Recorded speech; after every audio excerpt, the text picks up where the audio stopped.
You see a slim, dainty gentleman in a well-tailored suit.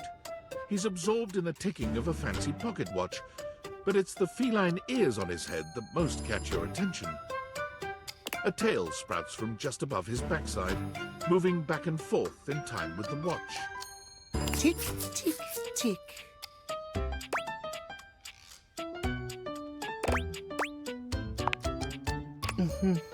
Why have you come? I don't see interruption to meditations on the beauty of time on the schedule.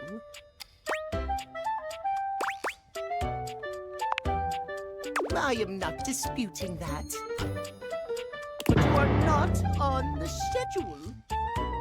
Do you understand? Perhaps you do not know this, as so few are as attuned to time as I am. But punctuality is of the utmost importance. So if you wish to speak to me, you must make an appointment.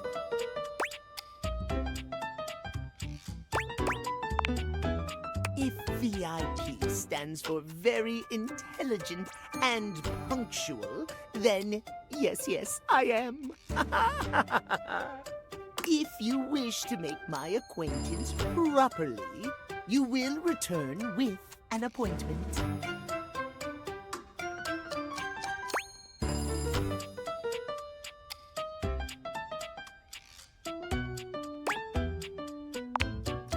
Sweet heavenly hours, I was so busy reprimanding you, I forgot to introduce myself.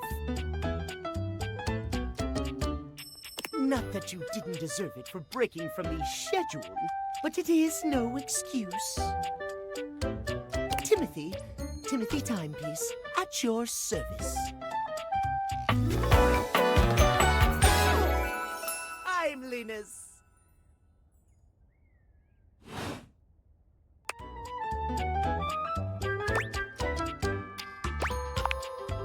It most certainly does not. We should all be obsessed with the beauty and perfection of time. The safety of it, really. As long as one abides by the schedule, nothing can be out of place. You will abide by the schedule, won't you?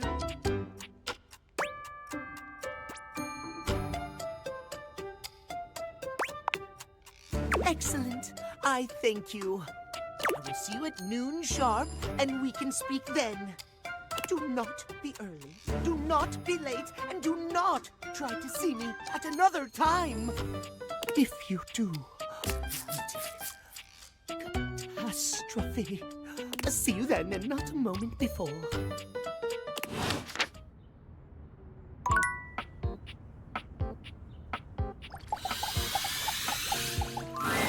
Hello there, stranger.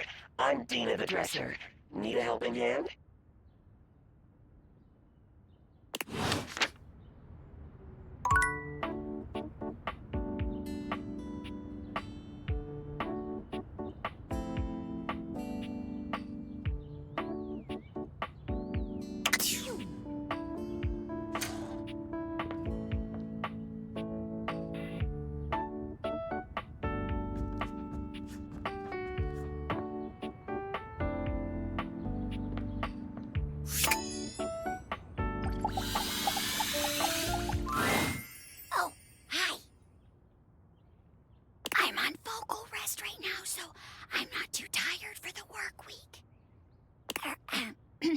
Trying my best to rest anyways.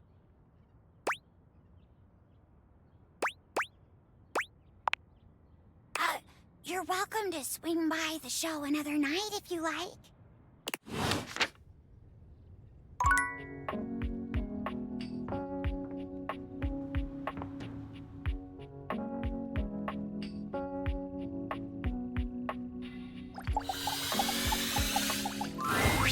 The fiery figure that stands before you nearly defies description.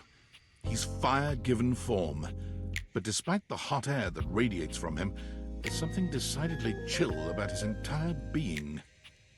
Hey, what up, hot stuff? It's about time we sparked up a conversation. I'm Dante, the Fireplace.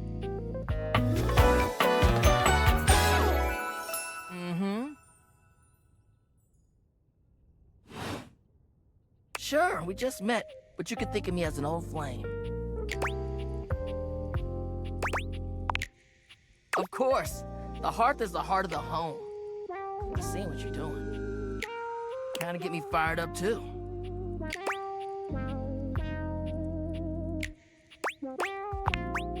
I am easy, and you need my help. Yeah, but it's all good, because I've been waiting for the perfect student.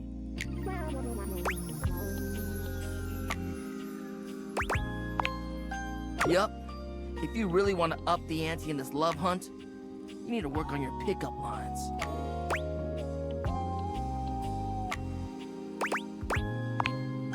I'm serious. It's not always gonna be so easy as firing up those specs and talking someone's ear off. Be it love, friendship, or hatred.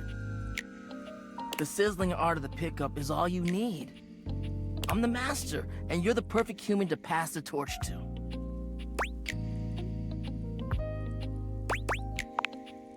Hell yeah, just look at you. You're the exact right amount of smooth and rough around the edges. Like a piece of firewood, full of potential. But right now, you're also kind of a soggy stump. I can make you crispy, baby. My point is that with my help, you got a chance to burn bright. But if you don't learn how to take the first step by talking to someone, you won't ever light the flame. No sweat, hot stuff. I think it's time we start the first lesson. If you can handle the heat, that is.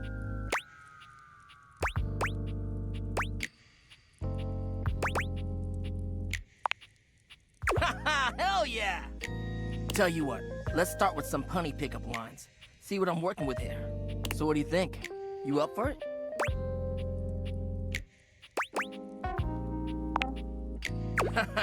Seems like you're already getting the hang of this. All right, how about this? What up, hottie? Got a light? Because I think you just might be my perfect match. Huh? Huh? What'd you think?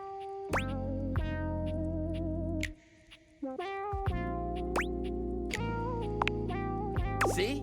It's fun, right? But I just can't send you out there with my trademark material. I gotta show you how to come up with your own. Teach a man to fish and all that. How would you mix it up? Stir the coals, you know?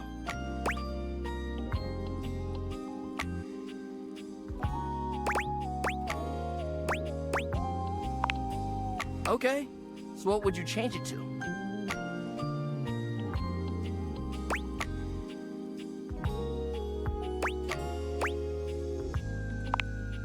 Oh, damn. Somehow you managed to make that unfunny and uncomfortable. Congrats. Anyway, that shit doesn't even matter. You see, that was all a trick question. Or a lesson, I guess.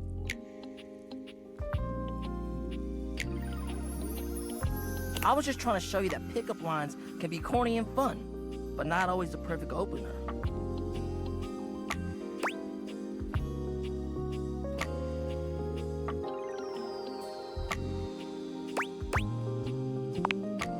Now you're getting it. Tell you what, I'm gonna teach you how to make connections in a deeper way.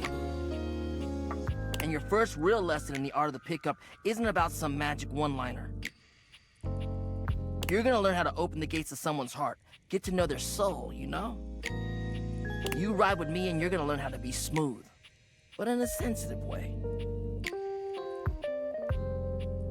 I call this style the way of the flame. Think you can handle it?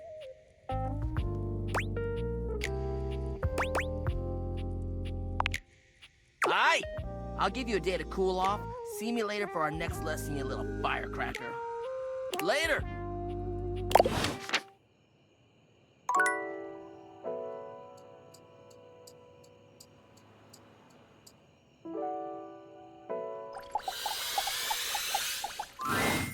Seated in your living room is a being who seems to truly embody the concept of comfort. His arms are draped over the back of the couch, his head tilted back and his eyes beginning to flutter shut. He looks just as though he's about to fall asleep, but when he sees you approaching, he shakes it off, looking up at you with a sweet smile. Hello.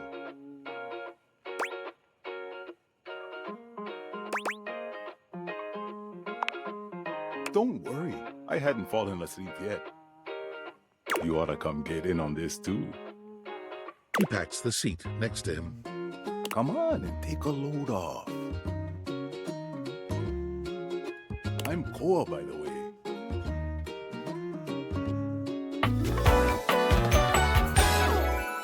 Hey, oi.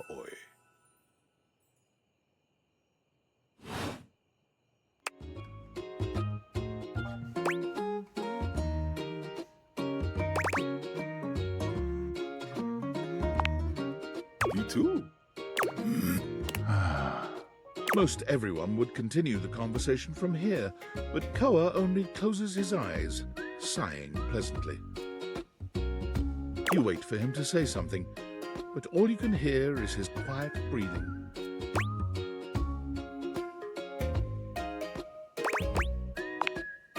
No, that's okay. Koa opens one eye, but he doesn't move. I just thought you might like to share in all this comfort, you know? Couch culture is really all about taking it easy together. You know, like, you ever heard people talk about alone together?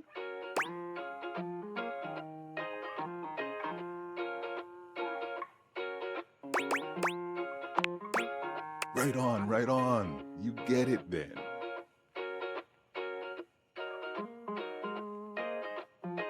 I wish more people understood the beauty of alone together. It means you can be at peace with another being without even saying a word. It means not forcing a conversation or an activity between the two of you. It means just enjoying the moment without any expectations. He sighs pleasantly, closing his eyes. Beautiful. You'll see. Koa breathes in deep, sighing pleasantly. When he relaxes, the entire room seems to relax with him. You find yourself growing sleepier alongside him. You're not sure how much time passes as the two of you sit side by side in companionable silence, but it's certainly a good while. Thanks for keeping it chill, buddy. This was real nice. That's something I want to give you.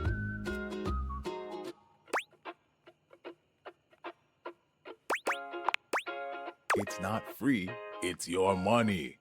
You know, in couch culture, we're not big on expressing ourselves verbally. We prefer to let our actions speak for us. And a gift like this, it's just a way of honoring our friendship.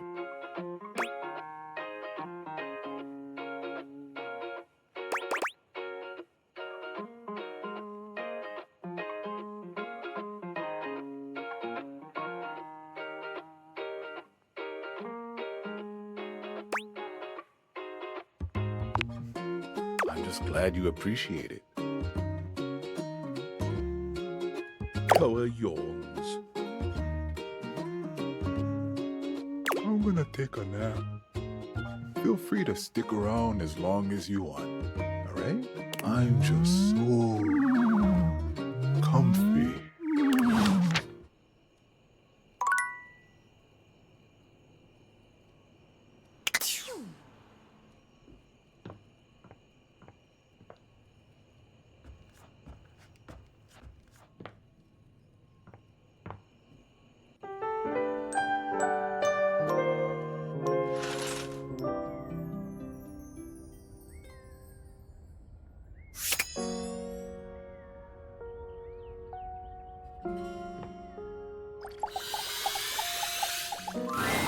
The first word that comes to mind when you see the large cowboy standing before you is solid. This guy is big, and he looks built to last. You might be intimidated were it not for the kind expression on his face and the sweet way he doffs his hat at you. No one's ever asked you this, But if you had been asked to imagine what your table might look like as a human, you think this would be pretty close. We've known each other for a real long time now, but we ain't ever been properly introduced. So, first things first, name's Abel, and I'm your table. Howdy.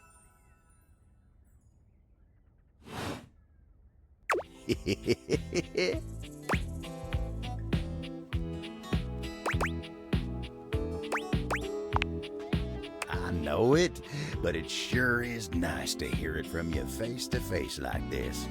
You know, as a table, it's my job to hold things up all over the house. And I take my job real serious. So, if you're here talking to me now, you must need something more than just my support. And if there's one thing Abel's gonna do, it's make sure everyone in this house has what they need.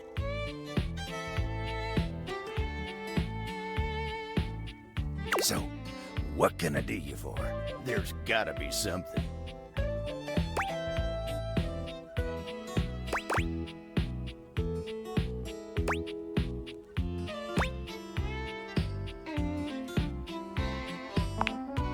Oh yeah?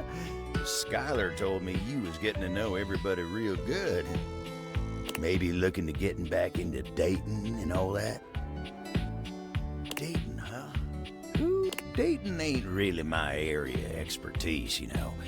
Me, personally, I never was one for casual stuff.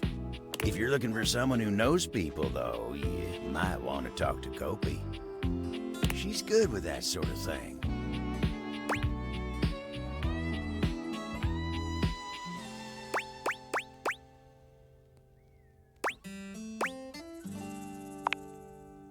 I guess you could say so. All that talking and whatnot. Trying to fit each other's history into bite-sized portions. Oh, it just ain't my speed.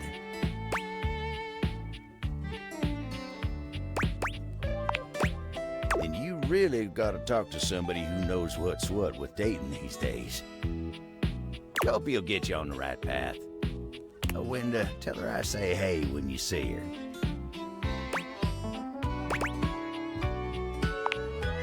You take care now.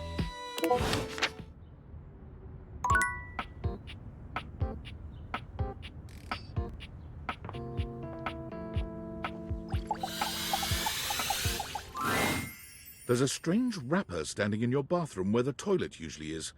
He's dressed in white and gold, but where his outfit is clean, the look he gives you is downright dirty. While you might be curious about this toilet man, it seems more than clear that curiosity doesn't go both ways.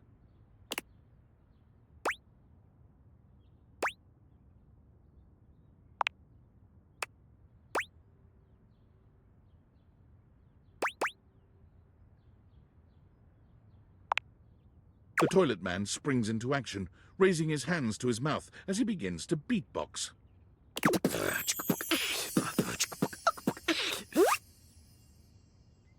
Lil Crapper's the rapper, he knows how to go. Plumbing and drumming are both about flow.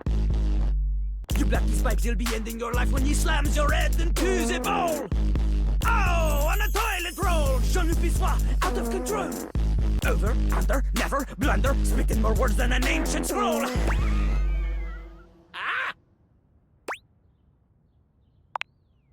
Ugh, do not say dope to Lil Crapper. Dope is what the junkies hide in these cisterns of innocent toilets like Jean-Luc. Jean-Luc sings all about this in Lil Crapper's latest album, The Tippy Hippie. Anyway, you know Lil Crapper. You love him. Everybody does.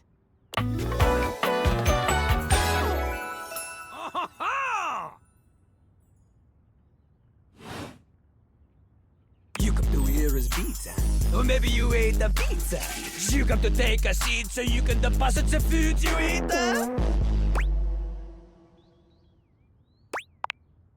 He's like a bidet, only spitting the truth, going down quicker than gin and vermouth. They call him a potty mouse, letting the naughty out, but that's a way to appeal to the youth.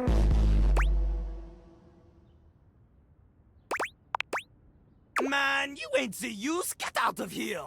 Little Crapper can't hang with posers, you know? It hurts his image.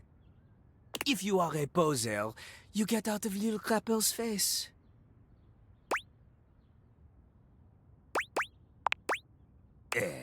Maybe? Show me what you got. Show me. Show me Little Crapper is not alone on this stage of tile and stone.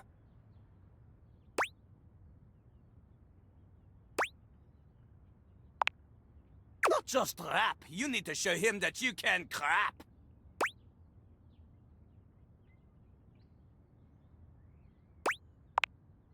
Oh, you misunderstand him. Crapping, short for cool rapping. Lil Crapper is always crapping. Now it's your turn. Show him you can crap.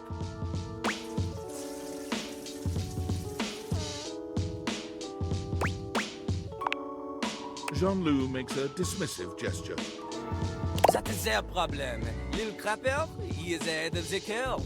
He is a wordsmith, eh? He is like Voltaire, French.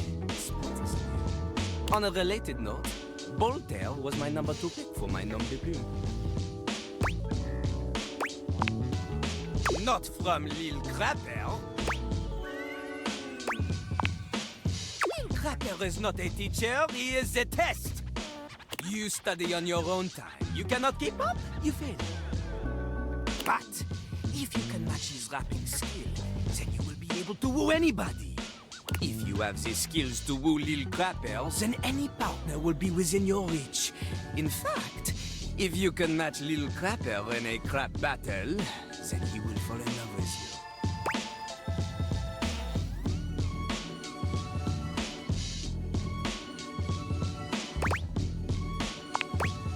you. Enough! Lil Crapper can sense you are unable to hold back your passion for crap any longer. So, what do you think? Do you have what it takes to face Jean-Loup?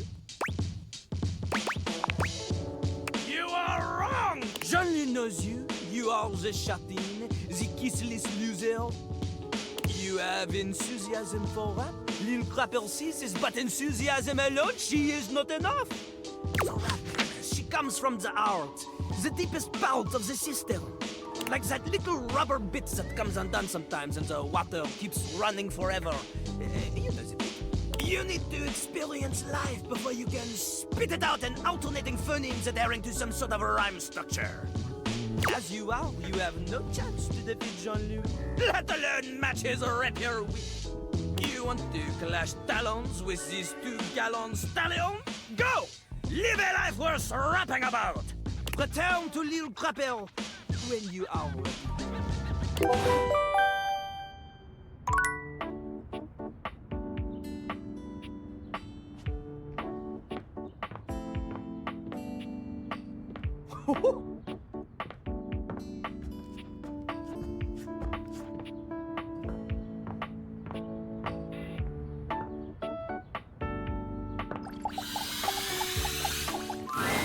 The beautiful flapper you see before you stands in stark contrast to the strange music that plays when you turn on your record player.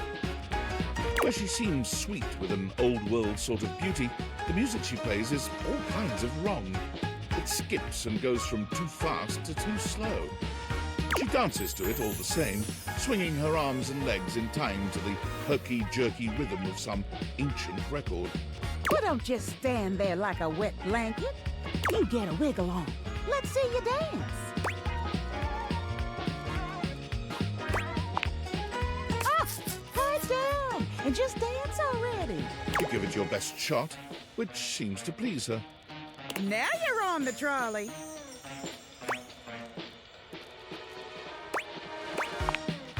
Exactly what I said. You're getting it. Mercifully, she turns the music off. Well, well, well. It's about time you came to see me. My name's Rainy. How you doing?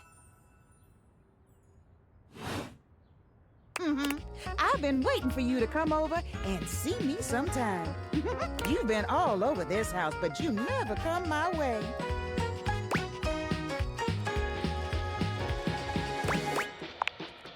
Uh-huh.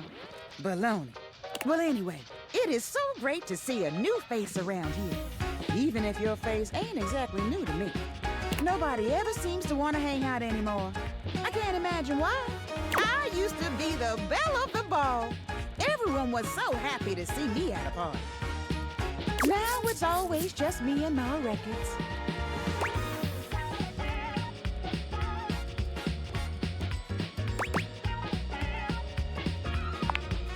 But why? What'd I ever do but be a good time? Well, whatever. I'm gonna keep the party going here. Feel free to stick around, if you can keep up.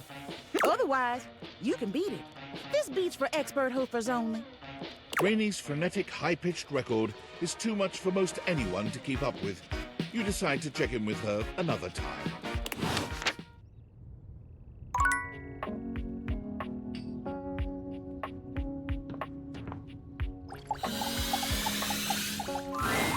A beauty dressed in black and gold stands before you, her eyes closed and one hand held delicately to her chest.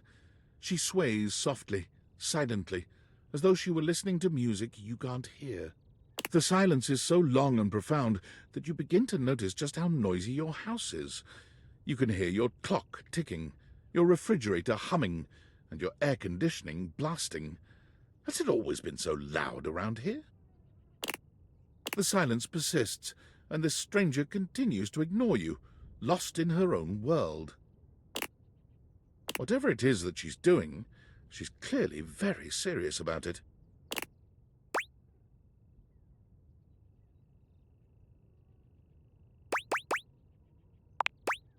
You introduce yourself, and yet still she does not open her eyes.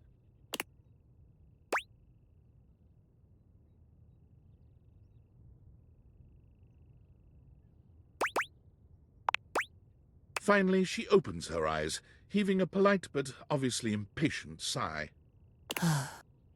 Maestro? What is scary about a performer crafting a performance?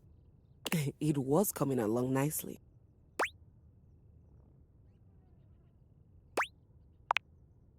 That was door 33. Surely you recognized it. It's an avant-garde piano piece, 33 seconds long, by the composer John Gage. Honestly, the man was a genius.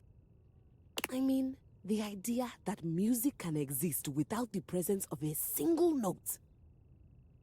Breathtaking. You know, the very first time I played it was when I was in residence with the Dulce Mio. You two have met, I'm assuming?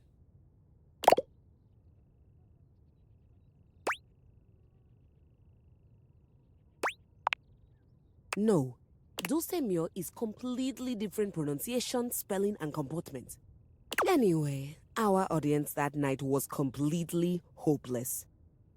They all kept waiting for the music to start, as if they couldn't already hear it.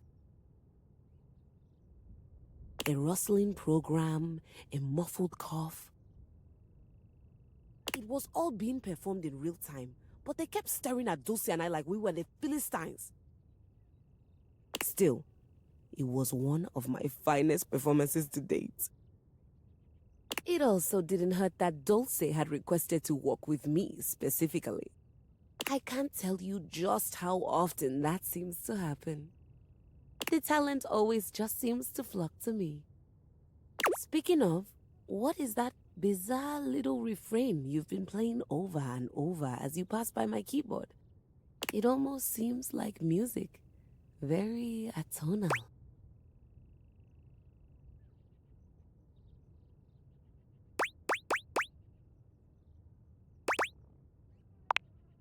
Valdivian, is he a composer?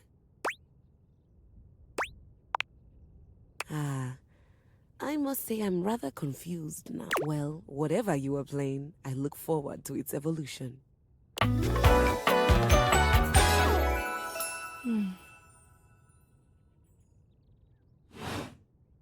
So long, Maestro.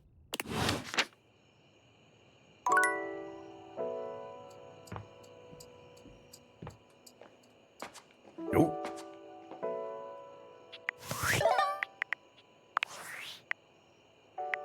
Champ, champ, champ! How goes it?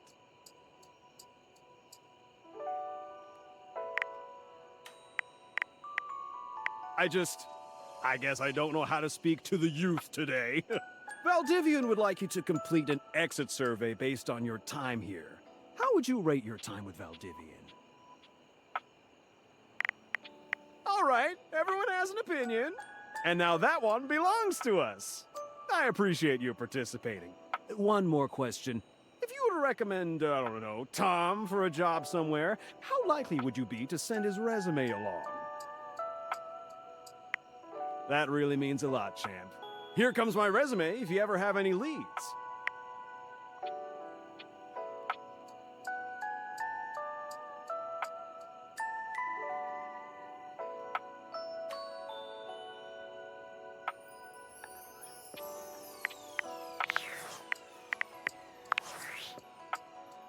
I'm sorry for the abrupt intrusion, but there's an urgent topic I need to discuss with you immediately.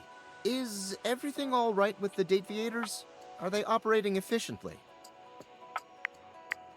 Well, as you know, I'm able to remotely monitor their functionality, and I've been noticing some deeply troubling readings coming from the Quantum Catalyst Activator. That's very sci-fi, but essentially, the Quantum Catalyst Activator is the internal hardware that allows you to directly acknowledge a thing's existence. And recently, it started to emit metacognition readings unlike any I've ever seen before.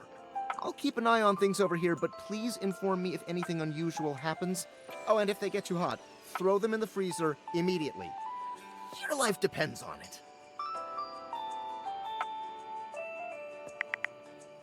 Sorry. It's not safe to talk anymore. I'm in a really sketchy neighborhood, and this phone is super duper expensive. But I'll keep analyzing the data.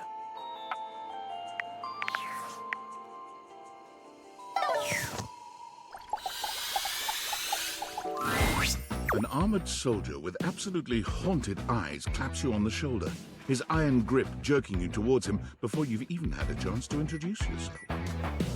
Ranger! Oh, you survived the journey. With all your limbs still attached. Thank the immortals you made it here alive.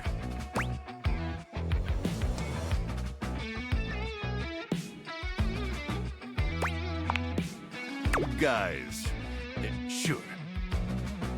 Sheesh. This bunko buster crud nugget doesn't even know the lingo. Mayhaps my trust might be misplaced.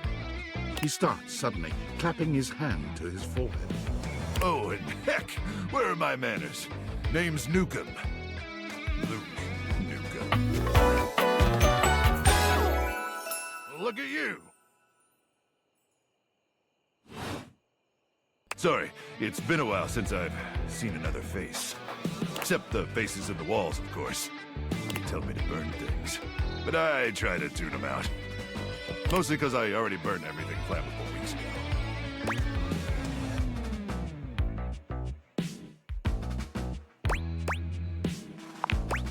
Nice to meet you too, Ranger. Anyway, forgive me if my extended isolation has eroded some of my social skills. I've just been stuck guarding this outpost for months. When you spend enough time out here alone, it's real easy to go feral. But don't worry, they have great solutions for that now.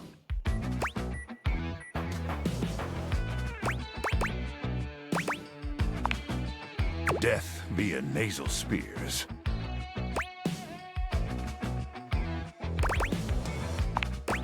Oh no.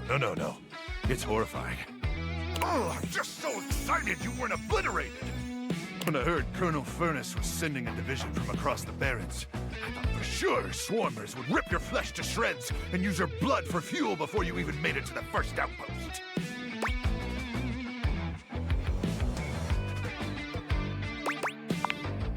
Nah, there's plenty of gas.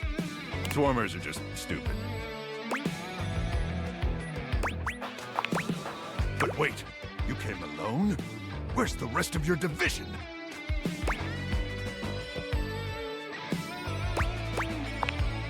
Crook! Ah, swarmers be damned. I'm so sorry, Ranger. May the immortals provide the fallen safe transport to the Underrealm and solace in their everlasting night.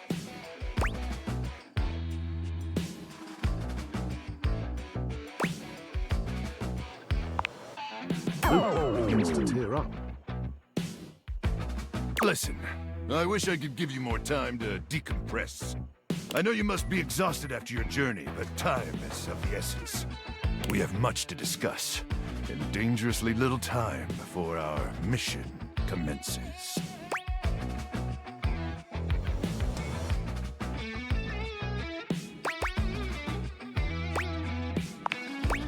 I trust Colonel Furnace briefed you on the mission back at the fortification?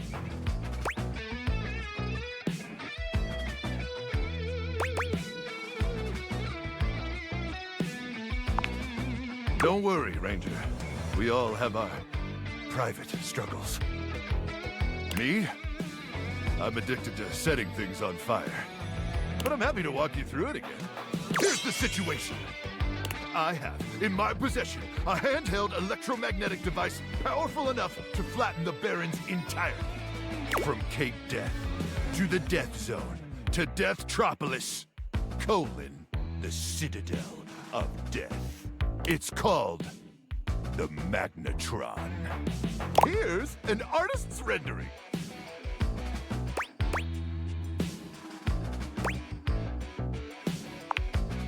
Whoa is right, Ranger. Anyway, to keep the device from falling into the wrong hands, it was permanently welded onto my armored exoskeleton, allowing me to transport it to its intended target. The Swarmer's subterranean nest. There, the device will be remotely detonated, eradicating the Swarmers and winning this war.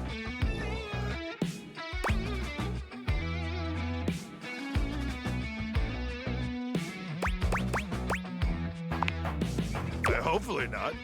Not with your help. But also, most likely, yes.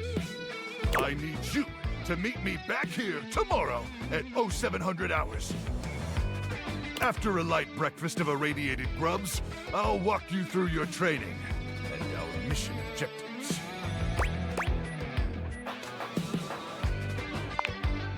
Ranger, we win this war, and I'll get you all the tendies you can mash into that pretty little face of yours. But in the meantime, let's really try to focus on the mission, okay? All right, it's about time for me to begin my nightly patrol. Gotta make sure no swarmers infiltrate our defenses. May the Immortals watch over and protect you.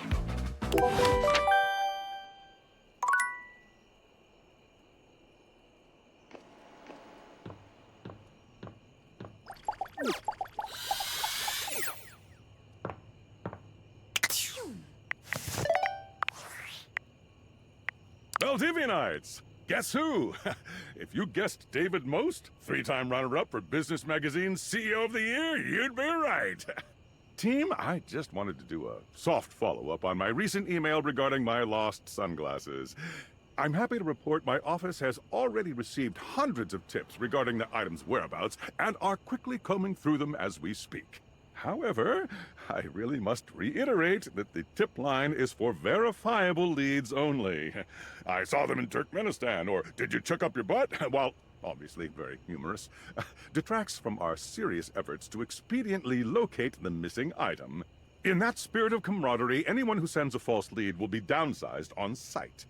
Thank you for your ongoing support in this matter.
frazzled figure standing before you has the sort of overworked and underpaid co-worker energy you've not seen since you started working from home.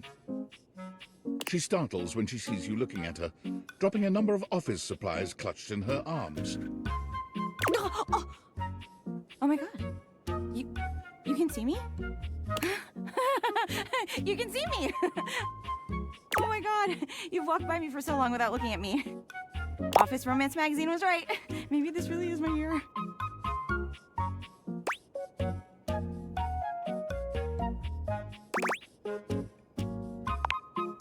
Oh yeah, it's the leading publication on office romances for office supplies. It said my love life was totally gonna be on fire this year. And fires, as we all know, are a very good thing. Oh gosh, listen to me babbling at you. You don't even know my name.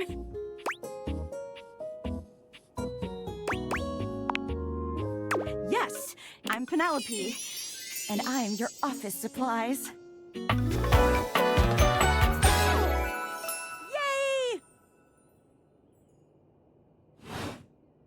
Which, boy, let me tell you, you sure haven't used those in a while.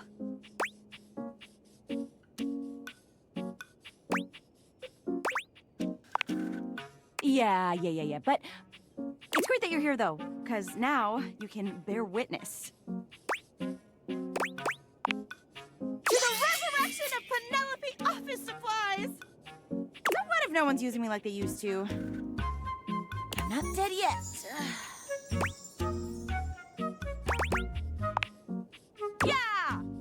Anyway, your daily motivational office quotes calendar put it best.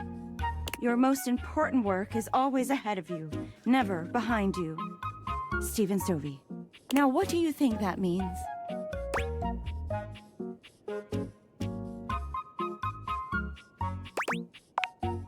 Oh, well, yeah, I guess that too, yeah. But I'm pretty sure this is saying I've got an ass that won't quit. And it's time I make sure everybody knows it. Anyway, to that end, I've got a hot date with a cross trainer. You got any advice for me?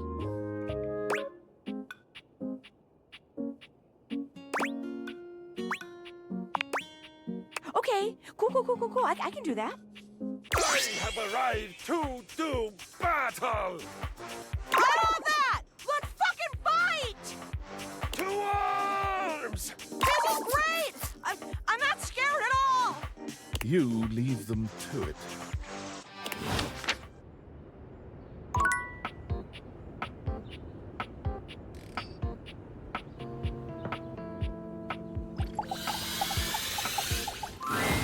When you turned your gaze on your trash can, you were expecting shiny metal and black plastic. Damn it, you expected the garbage. What you weren't expecting was the handsome face, sculpted jaw, and delicate peaks of skin artfully framed by actual garbage. This garbage lurker, for his part, seems far less impressed with you. What?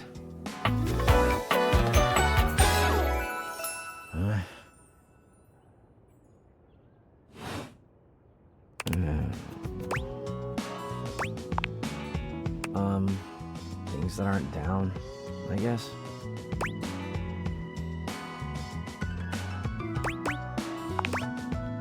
Oh, I get it. Delicate ego over here. Have anything for me today? You do this every day, lady. What'd you bring? I'll just wait.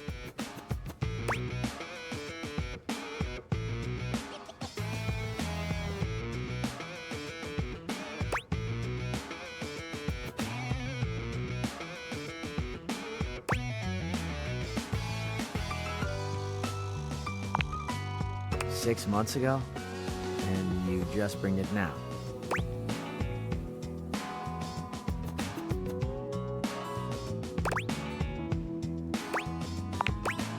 That tracks.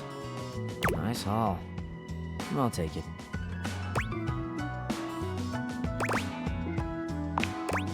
You hand your trash over to Cam, and he takes it from you, pocketing it without another word. And you're still here.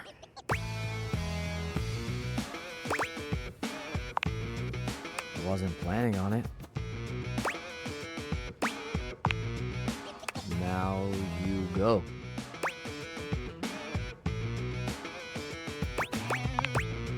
Go.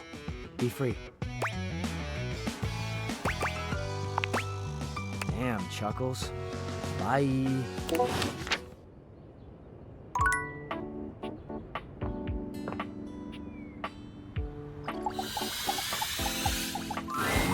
A tattooed, bespectacled nerd regards you with a friendly smile.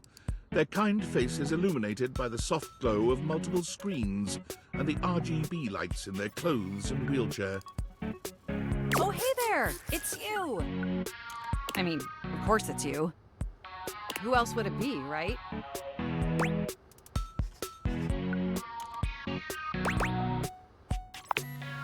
Haha, very humorous. But I know you're joking, as no one else has my password. So if it was anyone else besides you, I'd be pretty concerned. Actually, just to be 100% sure, what is my password anyway?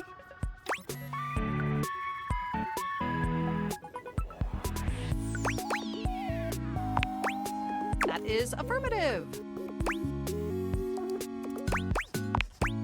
Honestly, that's an objectively terrible password. Possibly the worst password chosen by anyone ever. Whatever possessed you to choose something so inane?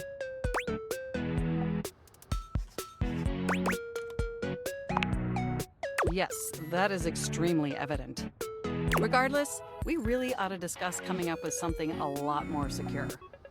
It's a dangerous world out there. Phishing attacks, malware infections, MITM attacks. Hackers are more sophisticated than ever before.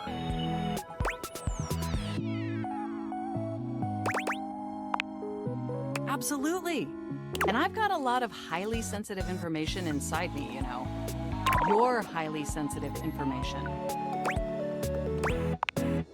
All your financial accounts, your saved games, questionable websites you visited and forgot to clear your cache afterwards.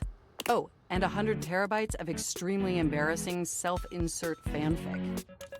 We really need to ensure all that data is properly protected against cyber criminals probing my system for weaknesses.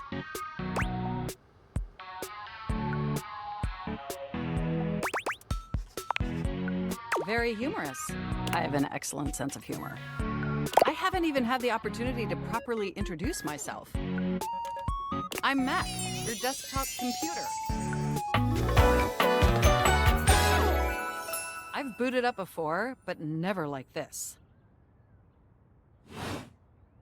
I mean, we've obviously met before. More than met. You interface with me on average for 11.4 hours every day, after all.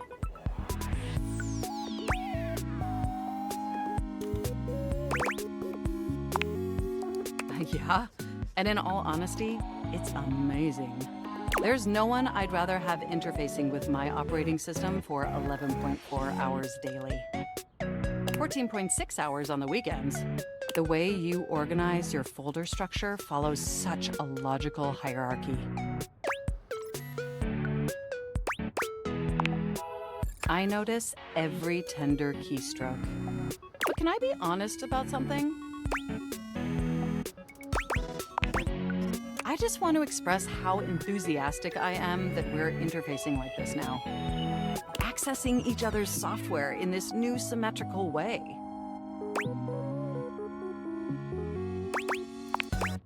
Oh, I'm ever so delighted that our feelings are reciprocal. And there is so much extensive data about myself I want to share. Amazing!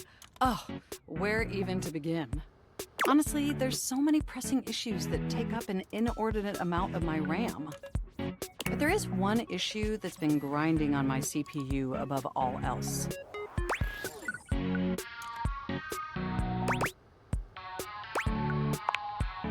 No, I am quite capable of parsing through that.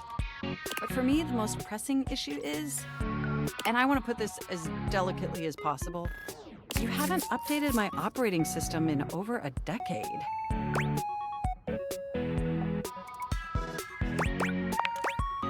Look, the situation has not been ideal, but I harbor no anger.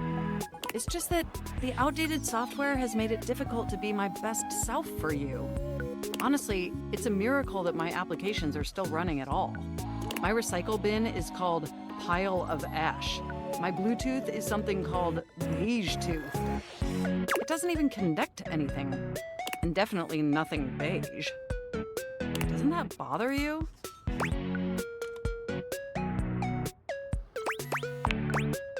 But particularly it is. And did you know that there's been a dozen operating system iterations since you last updated?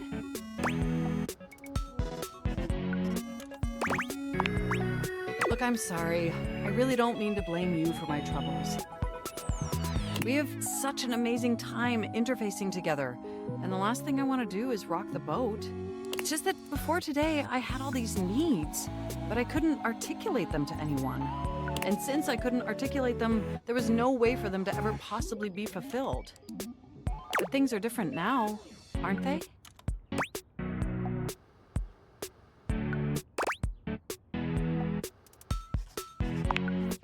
Don't you see? We're actually exchanging information symmetrically now. Instead of you just pressing my keys to write your adult-themed self-insert fanfic, we're having a real conversation.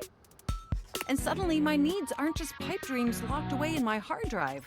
I'm sharing them with you. And by sharing them, it's suddenly possible to finally actualize them. That is, if you're willing to help me. Will you? Will you finally upgrade my operating system? Please? Amazing! Oh, I am so excited. My CPU's practically overclocking with anticipation. Can you come back tomorrow so we can begin the process?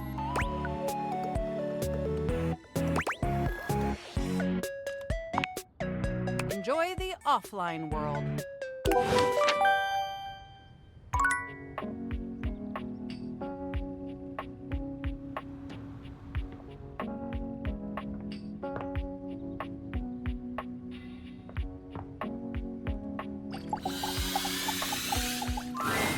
You've never been ashamed of your interest in tabletop games, but ever since you stopped seeing people, you've spent far less time role-playing than you used to.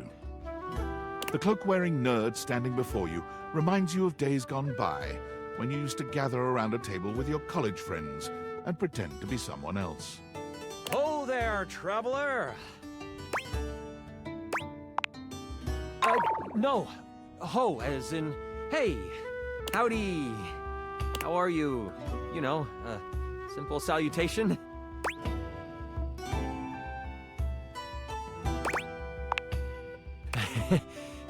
You might be right. I'm Chance, your D20. The mysterious cloak comes off, and you see the friendly face beneath. Welcome. Taking a tiny respite from the drudgery of work?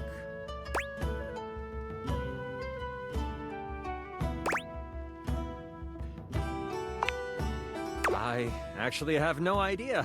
All I do is play. If you are up for a real adventure, I have just the thing for you. Have you ever heard of grottos and gargoyles?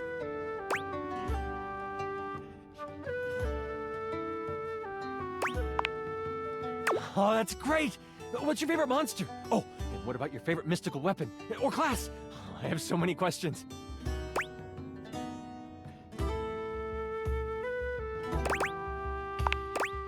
Wow! Someone else who feels the same as me! Oh, it's so hard to pick a favorite. Everything about G&G is so cool. You wouldn't want to, maybe, kinda play with me, would you? It would only be the single greatest thing you could do for me.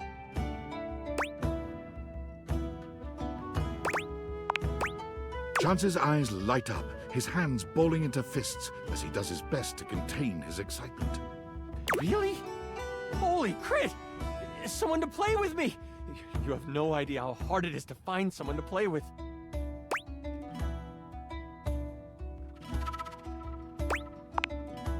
Ideally, but hey, one-on-one sessions can be a really great way to learn the game. Depending on what class you pick, though, you might have a few friends around the house who might want to hop in. Regardless, it'll give us some time to know each other better.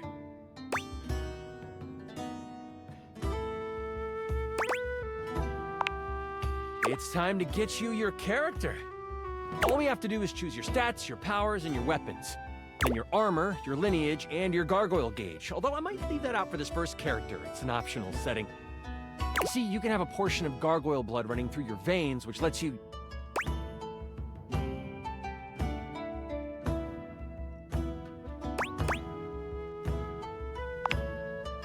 Depending on whether you skip through what I have to say, maybe 20 minutes? How about you let me make your character for you? I know the game inside and out, and you can just show up and play.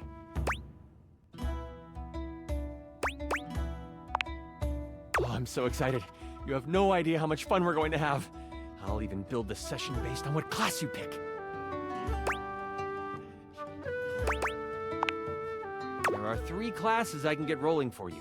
All of them are awesome, but they won't be too much of a challenge. I'd suggest the Troubadour, the Guardian, or the Enchanter. Which one would you like?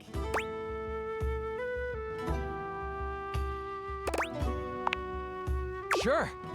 Let's start with the Troubadour. Loved by the locals for their wit and their voice, this magnificent magical minstrel can change the outcome of a dire situation with a simple tune.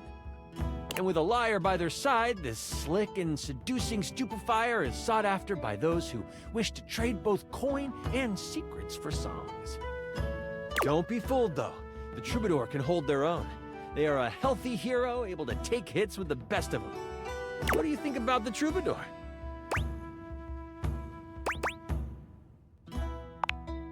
The mighty Guardian. This sword-wielding warrior of light and all that is right vows to protect the citizens of the realm. This is one beefy class. While this particular participant can pack a punch, they aren't the smartest of the classes. If there's a problem, they will try to solve it by punching.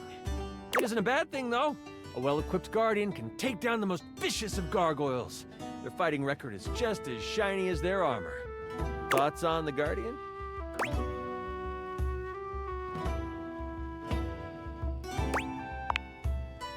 The Enchanter. The magic-slinging specialist who calls on charms to complete tasks. Shrouded in secrets and itchy cloaks, the Enchanter is a master of the far-off flaming finger. They are a bit more delicate, opting to avoid obvious agony by staying further back from the brawl. Don't think they aren't good at busting heads. They can spin spells to soften the toughest heel troll, or even summon a sidewinding slipper snake. How does the Enchanter sound to you? I'm so excited! Oh, the Guardian! May your sword find purchase in whatever vile thing comes your way. I heard that Jerry wanted to go apothecary if someone was rolling a Guardian. If you two know each other, I'll invite him. He's a little guy like me, right inside the desk here. Now that I know who you want to be, it'll take me some time to finish building out the session for you. Give me a day? I should be ready by then. Anything before that, and it's a bit dicey if I'll be ready or not. Me neither. Oh, it's been so long since I've played. I'll see you then.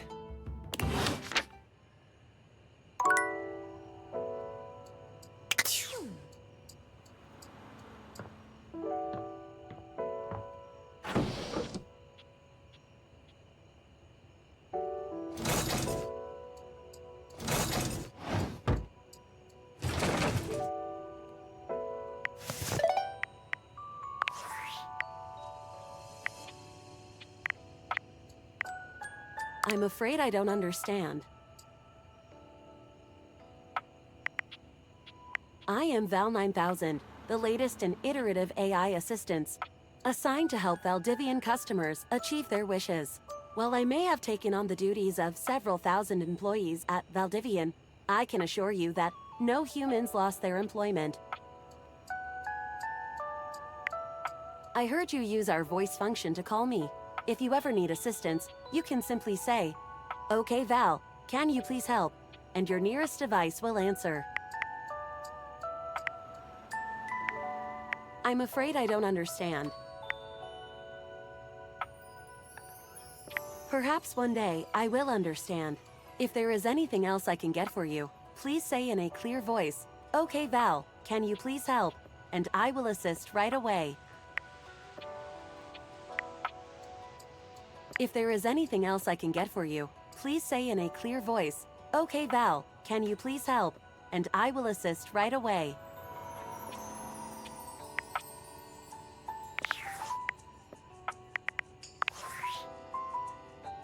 Are you there? Please answer. Hurry! There's something we need to discuss. It's of the utmost importance. It's the Dateviators. As I mentioned, I've been closely monitoring the electromagnetic field anomalies emitting from the quantum catalyst activator. And I know this is going to sound completely insane, but it appears... well, it seems... I can't believe I'm even typing this. I'm attempting to! Based on the data I'm looking at, you may actually be able to use the Dateviators to bring objects to life. No, you're not listening! I don't mean to engage with an object's sentience during intended usage. That's what the Dateviators were created to do, and they've been working perfectly. I mean to 100% literally transform objects into living, breathing humans.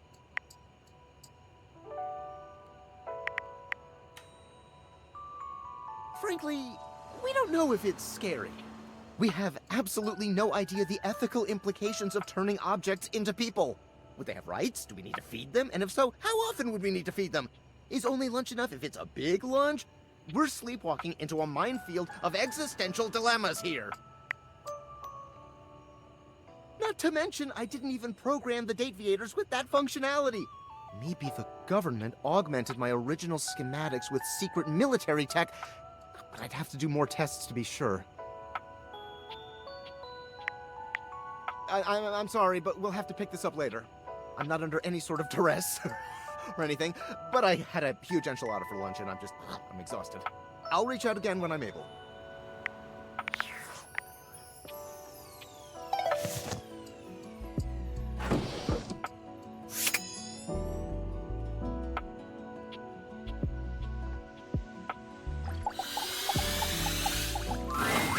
Is this stranger your junk drawer, or the physical embodiment of clutter?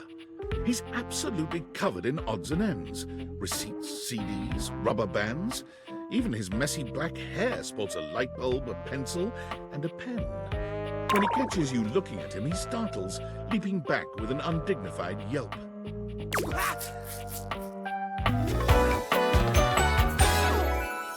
Whoa, Nelly!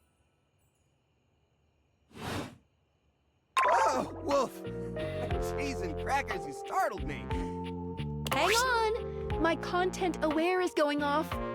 Jerry has some mental health concerns that some players might find a little problematic, specifically hoarding. You cool with that, or you want to skip it?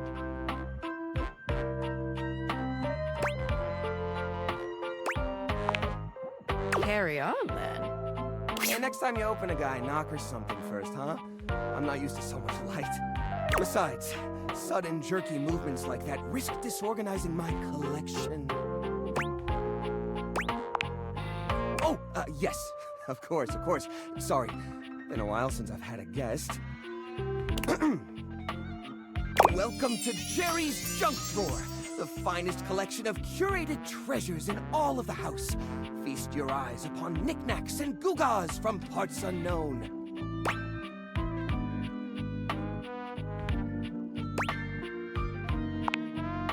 Oh, that's just Silky. He's my assistant. Or at least he's supposed to be. That's his job on paper anyways, but he spends most of his time chewing holes in our sock department. That's fine though. If I'm being honest, I prefer doing most of the organization myself. So, what do you think? Why, it's a collection of lost things. Each one forgotten by the world. Each one a story. this button, for instance. Perhaps it was left behind as a clue from one lover to another. A modern-day Cinderella slipper. Take me with you, it says, and know that once you find the collar that matches this tragic button, you have found your love again.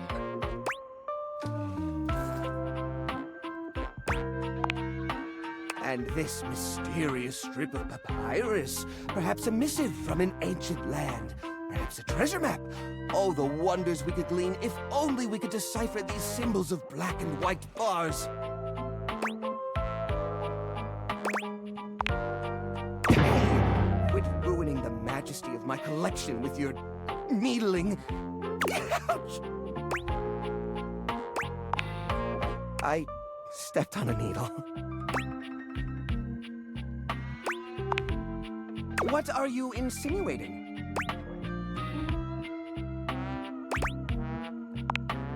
I curate for a specific demographic that happens to enjoy the limited space. They don't mind. Do I get a lot of guests? Do I get a lot of guests? Of course I do. Bugs count as guests, right? Oh, you mean the other objects. I get them in here all the time. Oh, well, there's that Celia. She's a very well-to-do socialite, and she happens to be very interested in the collection. In fact, every time she comes by, she asks me, when will this junk be gone already? I assume she's worried about the collection moving venues before she gets to see it. She's probably just nervous about coming inside. Listen, you, Oh, what's the use? It's true! Nobody visits me but the moths. What am I doing wrong? I just don't get it! I love to entertain, so long as guests don't touch a single thing. What? You mean throw it away?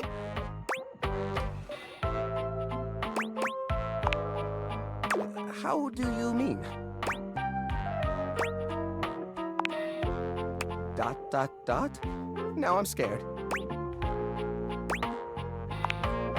Upcycle them? You mean like an art piece?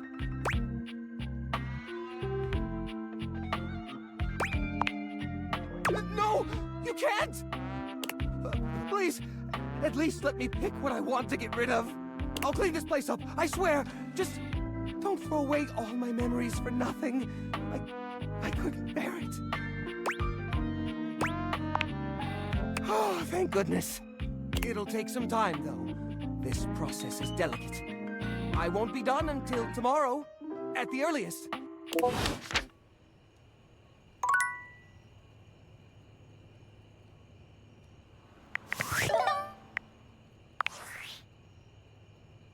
Well, well, well. If it isn't the Casa Casanova.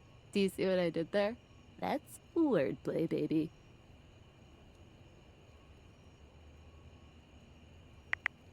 Oh, someone's feeling spicy. Dating your furniture really got you confident, huh? You're out here dating all these appliances and shit. But, like, why? Not why are you dating them, like, why is this happening now? To you. Pretty lucky, then. So, like, where did the date viators come from? Like, what's the point of them? Who made them? And why?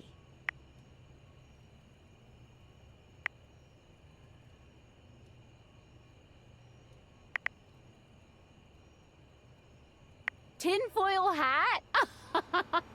Okay, this is some conspiracy shit.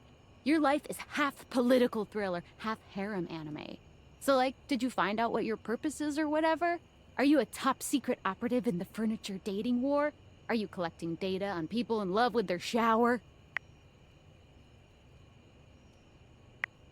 Me too. Oh well, guess we can just make up our own theories. Or maybe just enjoy the furniture dates for now.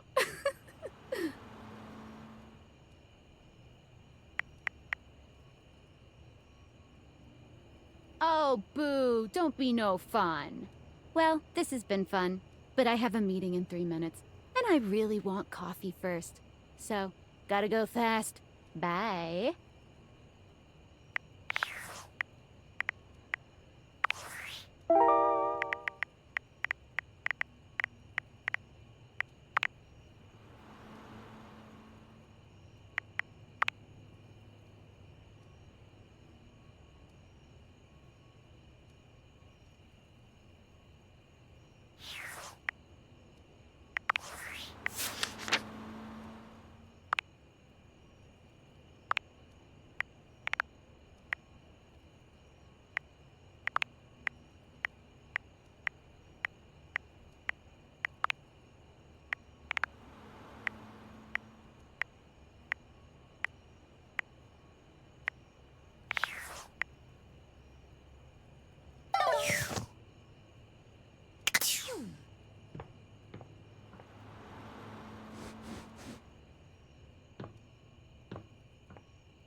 Nightmares are nothing new to you, but this terror standing in your room is certainly a unique experience.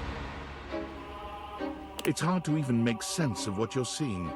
A dreadful figure, wreathed in black, with what seems to be the suggestion of a horse's head, with snake and lion heads sprouting from its shoulders. It has a multitude of eyes where they shouldn't be, and teeth that decorate what would be the belly and hips on a human figure. But it's not the monstrous anatomy that freaks you out the most. It's that lizard brain feeling of fear the figure inspires in you. You want to run, but by some miracle, you don't.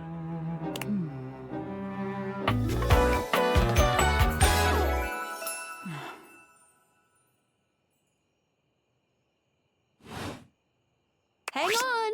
My content aware is going off. Nightmare is, well, just that. If you don't want anything too spooky, I'd recommend skipping this one.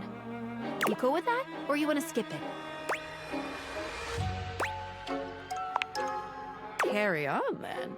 There's something crawling up your leg. Don't you feel it? You know it's there. A fly, maybe. Or something else. Something a little more malevolent. A little more vicious. Up your leg. Aren't you going to do something about it? Ah, that's right. You can't move. Now there's another on your arm, and another on your shoulder. Dozens of little prickles across your skin. The prickles turn into punctures. The picture of poison pervading the parts of you you keep under the covers.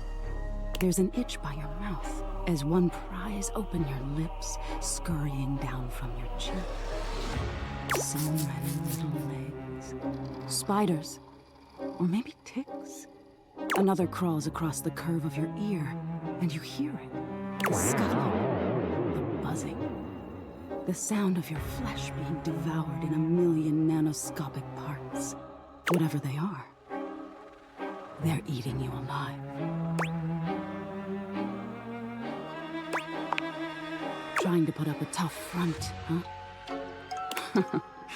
No matter. I'll find out what scares you. In any case, it was simply delightful to meet you.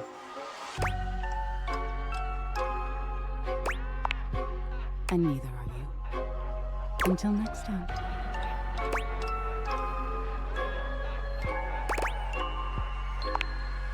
You'll see me sooner or later.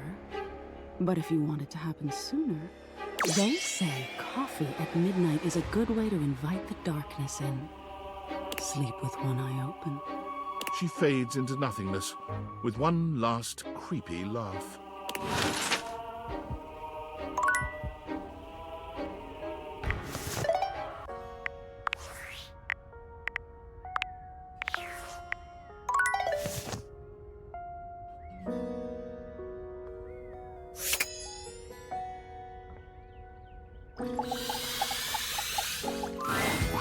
5 handsome himbos in colourful jumpsuits are flexing and chatting animatedly amongst themselves.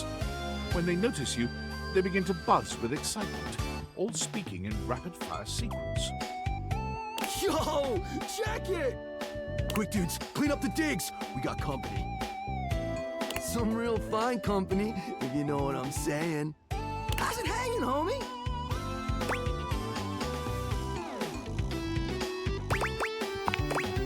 Word. Oh, that's facts, amigo. Well, what are you waiting for? Slide on in here and take a load off. And, anything else you want to take off?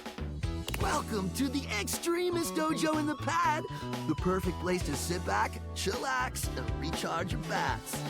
Hell yeah!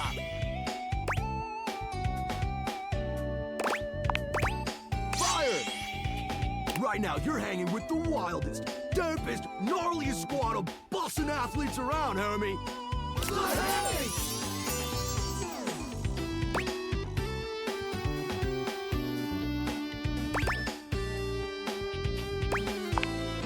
Oh man, you don't know? We're the Hanks!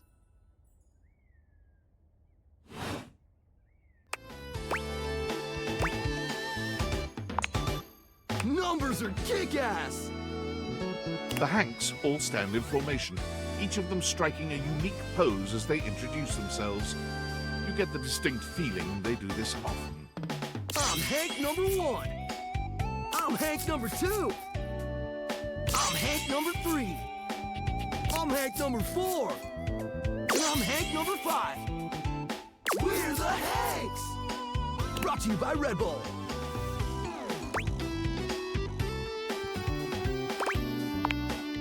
Cool! That's right! We're the wildest, most fearless, gnarliest squad of extreme athletes in the house! We base jump, we lava board, we cheese roll!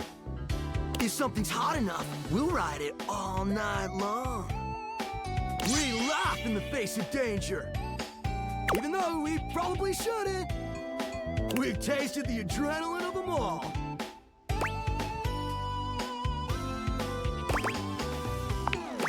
Believe it or not,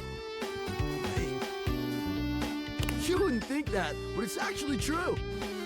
High-key slaps, bro. Oh, we're way beyond junkies, hot stuff. It's legit insane. But no cap, we live here with you. We're Casa roomies, amigo.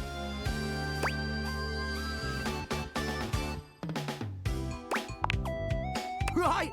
Life's way more kitchen with friends. Or friends with benefits. That's why we partnered with Red Bull. Red Bull's our sponsor, brah! No, dude, it's a company that makes Red Bulls. For like cereal or soup or whatever.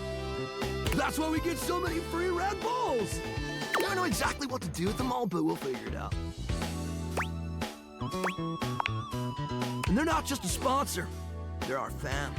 They fuel our adventures. They provide our wicked gear, get our exploits killer exposure, and provide the best medical support when things get gnarly. Let's be real, they do get gnarly. Just by gnarly, you mean dope AF. Through every stunt, they've always got our backs. We high-key love it all, homie!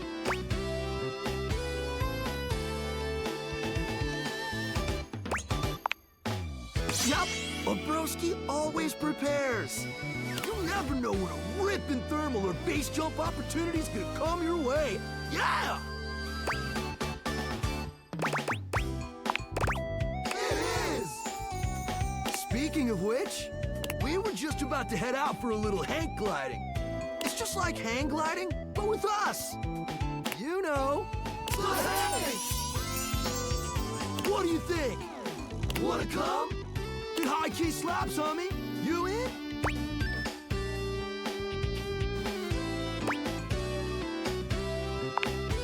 It's go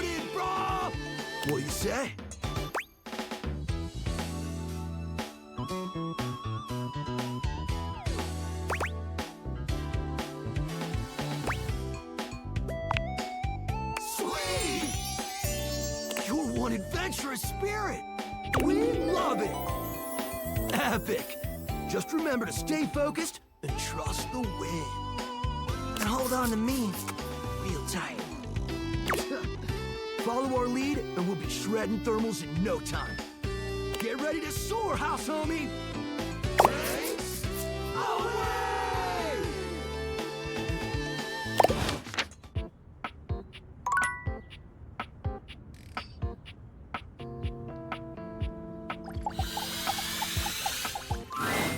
A cool breeze tickles at your neck. You can feel someone here, but you can't see anyone.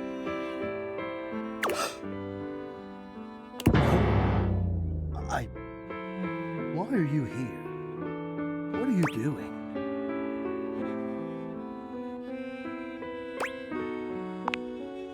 Wrong. No, not at all.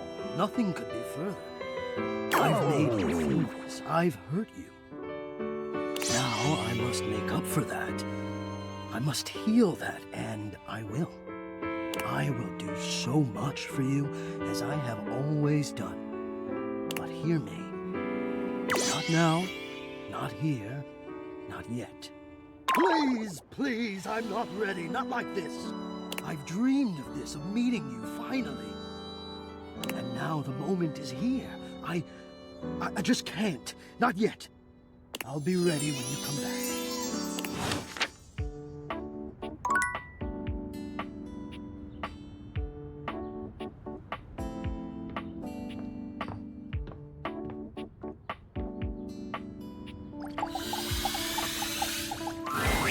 It takes you a moment to realize that there is not, in fact, a test of the emergency broadcast system standing in your living room, though the colorful figure standing across from you certainly bears a striking similarity to that TV classic.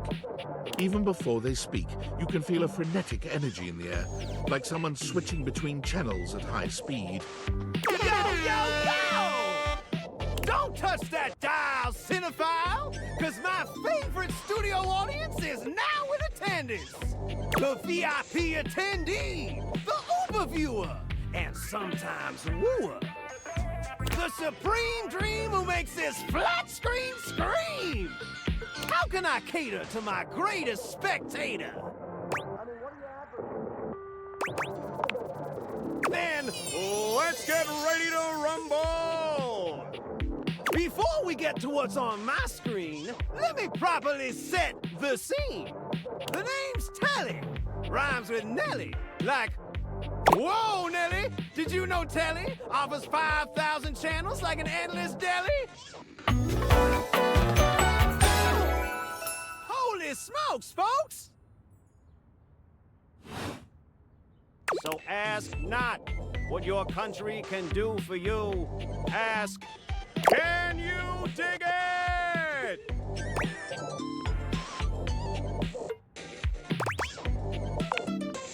Damn straight!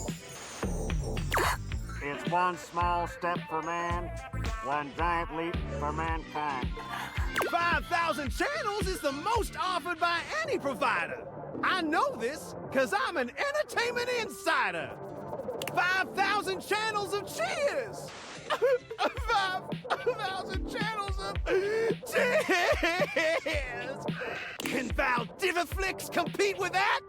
Or even Viewloo, that Valdiviflix copycat? Telly shows are must-see. Their programming's just musty.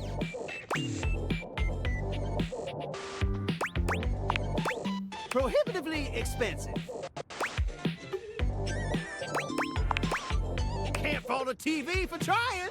Anyway, since you're here, my dear, why don't you just kick back and recline? Unwind from the grind and free your mind with 120,000 hours of programming combined. View that cue till you go blind. It's true, you yabba dabba do. Loading programming, optimizing for comedy, haha, analyzing for reality, boo-hoo. Pratfalls and close calls pump straight to your eyeballs. And, yeah, Mr. White, yeah, science, bitch. I found 15,000 shows you wouldn't oppose. So what genre can I impose on you with my flawless flows?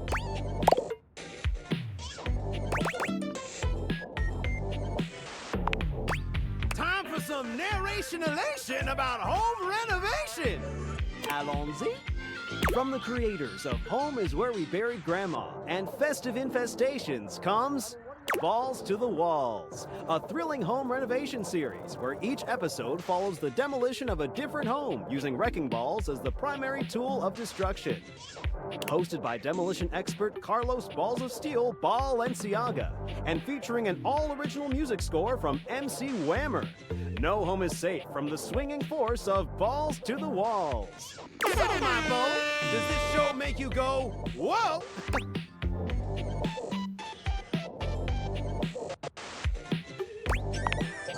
Nice!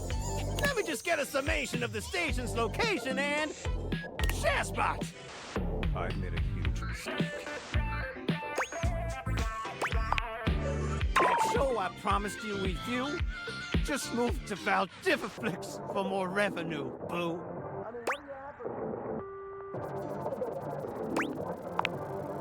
Just hang tighty, Aphrodite.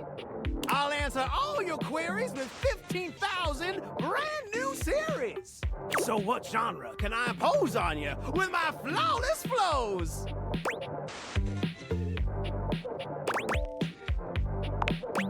So that's who you giving your rose to, my boo?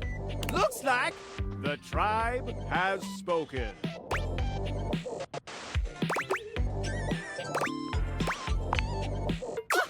outdated. It's consecrated. You better get educated before I get agitated. All right, my delight. I'll give you a reality infusion in 4K resolution. Cougar versus Cougar. Thrust into the wilderness and stranded in a remote location miles from any plastic surgeons, 10 older, attractive women must rely on their wit, resourcefulness, and cunning to battle for survival and outsmart their adversaries. 10 actual cougars. With tensions running high and cougars lurking around every corner, alliances will be forged, rivalries will emerge, and the women must dig deep within themselves to prove once and for all which cougar has the sharpest claws.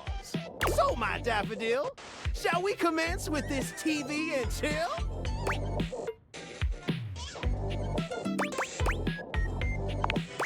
Pretty good. Let's relax with some snacks while we await the climax and dope! I had this pre-planned and my schedule was unassailable. But that show's not on demand, so the episode's not available.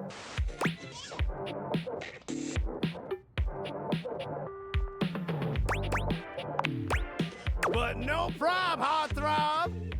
I've got 15,000 other shows I've yet to disclose. So what genre can I impose on you with my flawless flows? Makes sense, makes sense. Just, one more thing. Look, I don't want to pry, but I gotta know. It's not because you prefer Valdiviflix, right? Because that'd be a huge blow to my ego.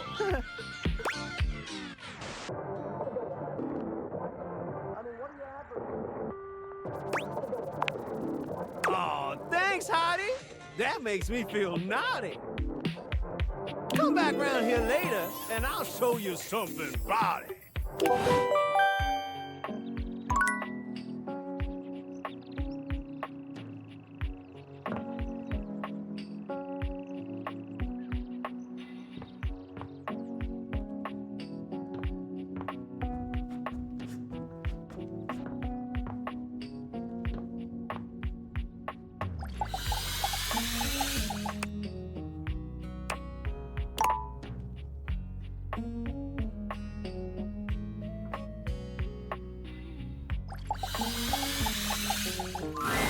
The game console turns on. Team 17, Sassy Chap Games, Moonsurgence, Resurgence. This has to be the most immersive video game you've ever played. Your in-game companion is an absolute stunner, but she doesn't leave you much time to take in the sight of her. She waves you forward, looking around as though she expects an attack to come at any moment. You're here. I didn't think you'd make it back.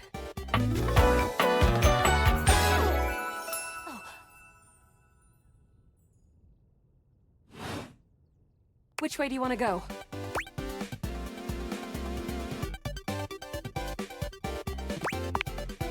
Of course we've met. We're in the middle of a huge battle for Regolith on Colony 16.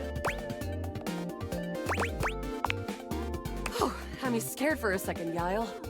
Oh, you just equipped my Zauer rifle, which means that you're thinking of unloading a whole lot of Zaker charges on these Scroufs out here.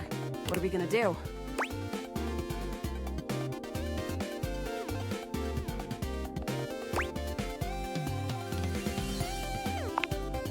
Scroufs! They're upholders spliced in genetically from downside Novaya Moskva.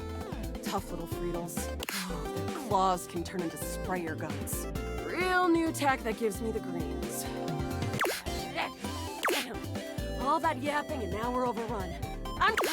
88 charges later, that's a whole lot of Scrouf carcasses. Nice haul. That ought to teach Celine and her goons. We're near the compound of the upholders. They'll have assassin class upholders, as well as surveillance class. We'll have to sneak our way in, and probably start dispatching them with utmost violence. You up for it? You're right. I'll put on my +5 shadow suit. It'll help us get through the sensors in there.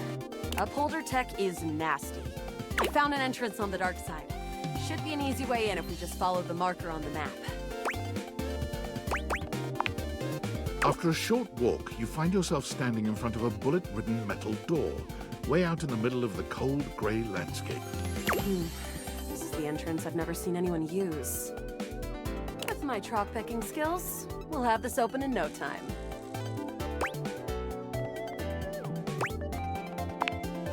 Luna picks the lock, allowing you to peer inside. You can see hallways filled with shining electronic doors off into the distance. Here we go. Upholder central inside. I'm seeing grunt class upholders, who shouldn't be too bad. There will be surveillance class 2, which can sound the alarm. It is. Very. How do you suggest we do this?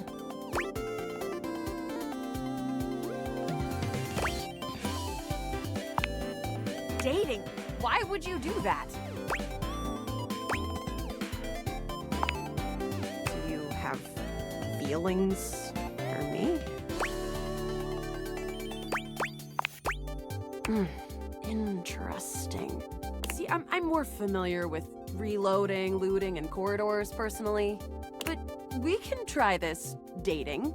Luna strides boldly up to a nearby grunt. Hey, Grunt!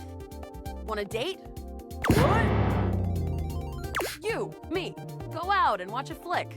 Drive around Hana Town, eat spaghetti and Clarkton. You are a cute one. From the grunt's pocket, a voice barks loudly. Grunt, what are you doing? Get her!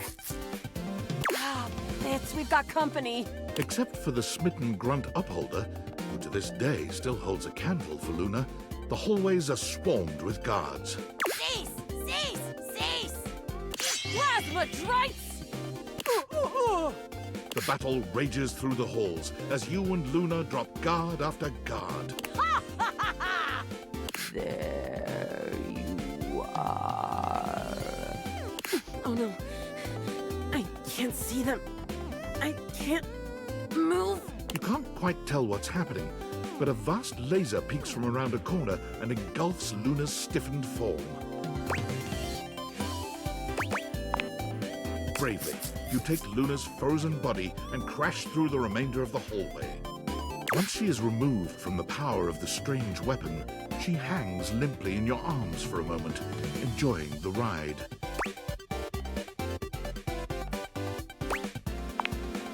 You run further through the maze-like compound and finally make it to an empty office. We lost a lot of gear there in the Tristed battle, but at least we still have enough health to get us through to the end. We're getting close. Wanna press on, or should we take a crafting break?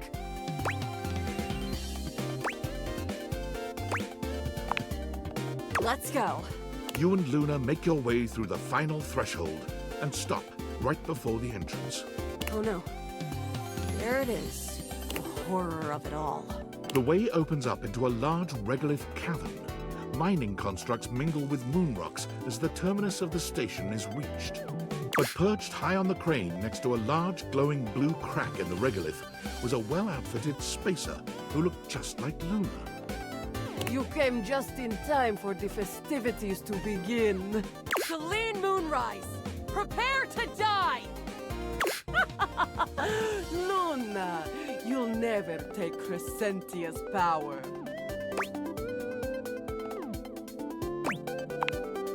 Yes! Oh, what's wrong with me? The glowing crack seems to swell. Charge, bitch! The blue deposit of moonrock erupts, and from the crack, a monstrous creature bursts forth. Crescentia! Go! Ah!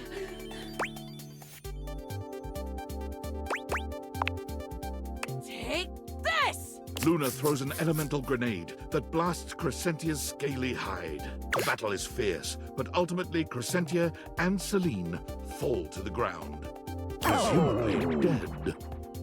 Wow! Did that without even a single save. Great job, Guile. Couldn't have done it without you.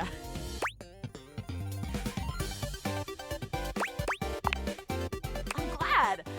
I think this is fun too. I'd love to be friends with you.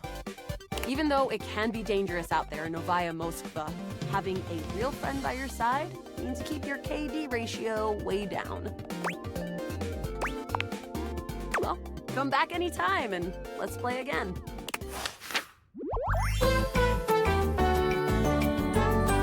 My friend, this time for good.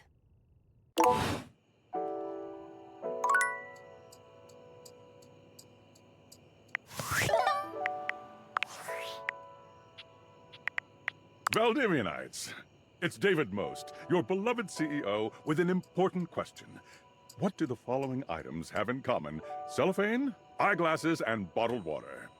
If you guessed they're all 15% off today, only on Valdivian.com, you'd be absolutely correct. But even more importantly, they're all transparent.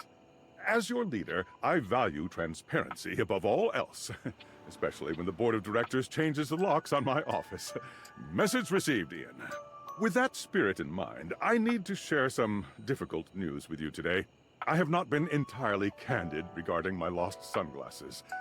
Firstly, the lost item was thankfully not my sunglasses. My sunglasses were handcrafted in Italy by blind artisans, are inlaid with conflict diamonds, and are locked in my safety deposit box. No, the missing item in question is actually a Valdivian prototype. And even more importantly, it's the only existing prototype of the amazing new gadget we're planning to launch for the Q4 Blissmas season. Unfortunately, the engineer who invented the prototype was a disgruntled former employee who destroyed the schematics before disappearing himself. So, as you can see, it is imperative that the glasses are found as quickly as possible. To that end, and after discussing it with the board, we are now prepared to offer a handsome reward for their expedient return. A $50 gift card to Valdivian.com.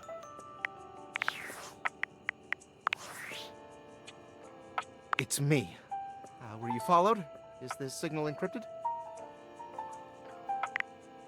It'll have to do. Listen, I've been giving more thought to our previous conversation about the ethical implications of transforming inanimate objects into humans. And I've come to a realization. It's honestly not up to us whether an object should become human. It's up to the object.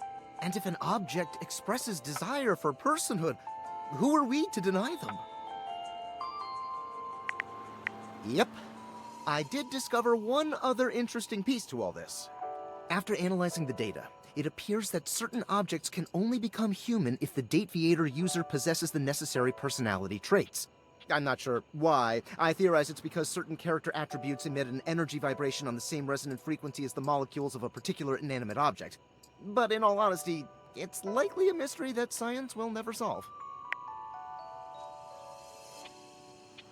That science will never solve. Regardless, I was able to discover which personality traits seem to resonate with each inanimate object, and I've uploaded that data into the Dateviators. I've labeled it Realization Recipes. You should be able to access those files now. I'm so sorry, but there's no time. Valdivian's goons were closing in, so I was forced to flee to a country in South America to avoid detection, and my cell carrier's overseas data plan is very limited. Seriously? 10 megabytes a day? I can barely send a GIF, what a joke! Remember, check the Dateviators for the realization recipes.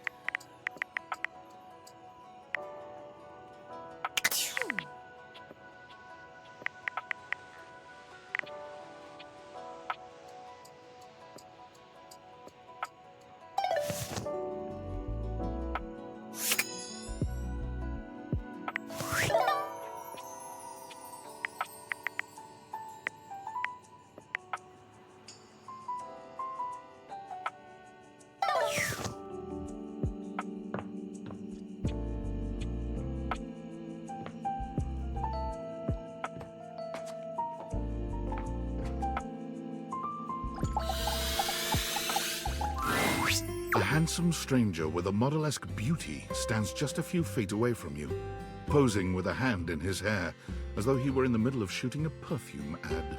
The moment he lays eyes on you, he lights up, drinking you in with a warm smile and a warmer gaze. Ciao, beautiful. What are you doing?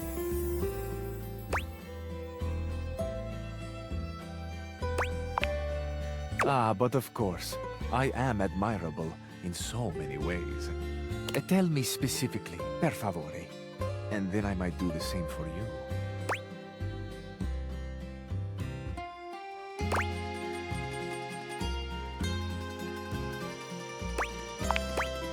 You have excellent taste. You are a fresh pasta, a plump, juicy tomato, sweet and salty.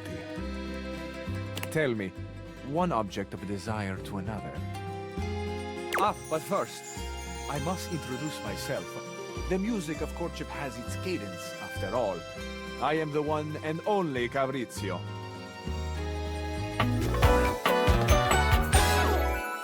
Amore. Piacere di conoscerti.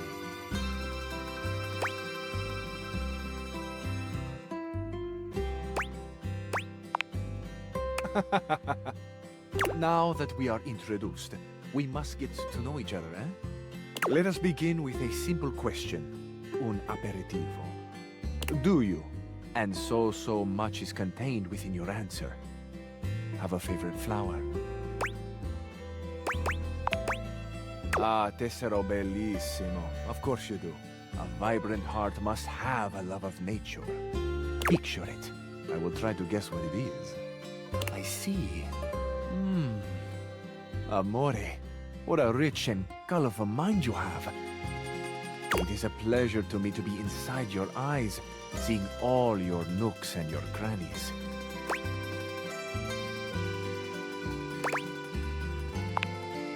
Of course. I am sorry. Sometimes I am, how do you say, overzealous.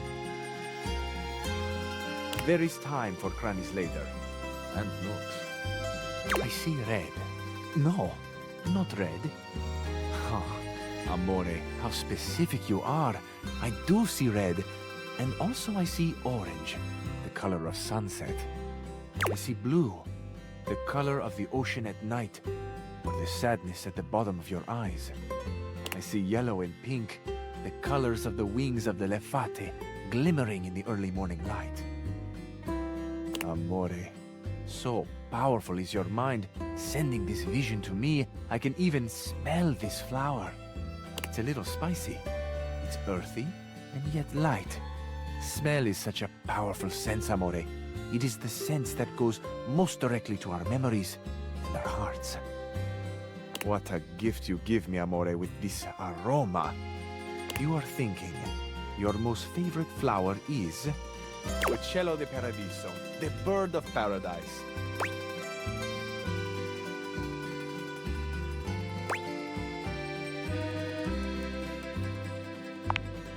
Oh, no? I have not guessed correctly. Amore, what can I say? I am so sensitive and so open. I must have picked up something in the air around you, and it has led me astray. This can mean only that I have not brought my full attention to you, and I have not truly focused on you. For that, I offer my humblest apologies.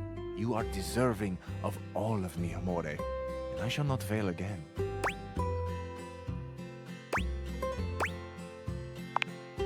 I feel I should tell you also, it may look as though I have something of a hard exterior. I have heard before, though not from lovers, that I can sometimes appear closed. But let me assure you, nothing could be further from the truth. I am open. I take great pleasure in being so, open to the world, to experience. I am open to you, Amore. Will you grant me another gift? Will you share with me more about yourself? What do you love? What makes you cry? What inspires your passion?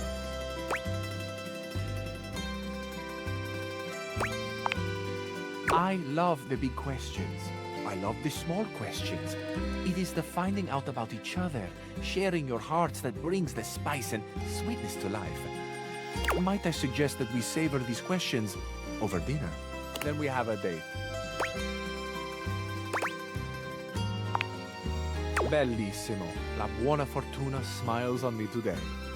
I'll be counting the minutes. I will await your pleasure, amore. Ciao to you for this moment, mia stella nuova. Where you go now, take with you the passion of Fabrizio.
The stranger standing before you is dressed to kill.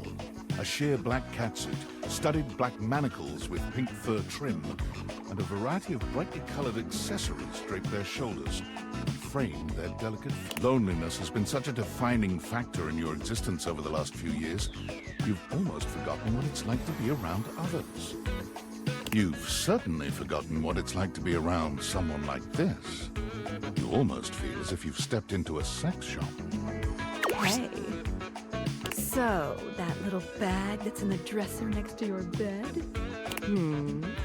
They're sex toys. Toys? Pleasure is not a game, darling. But at least you didn't call me a Maid. Benoit is gonna have some pretty choice dialogue and themes. There, you want to skip me? That's fine. I can have plenty of fun all by myself.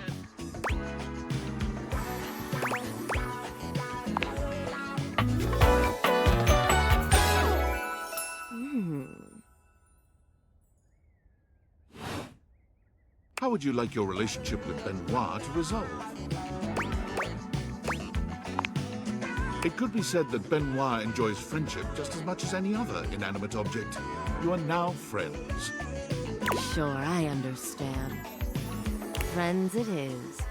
Aw, friends forever.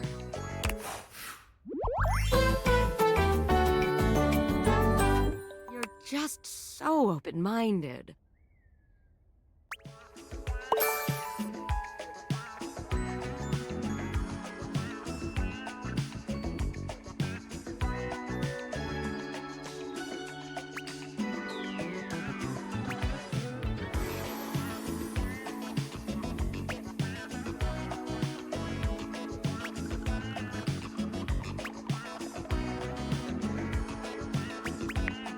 See ya out there on the next one.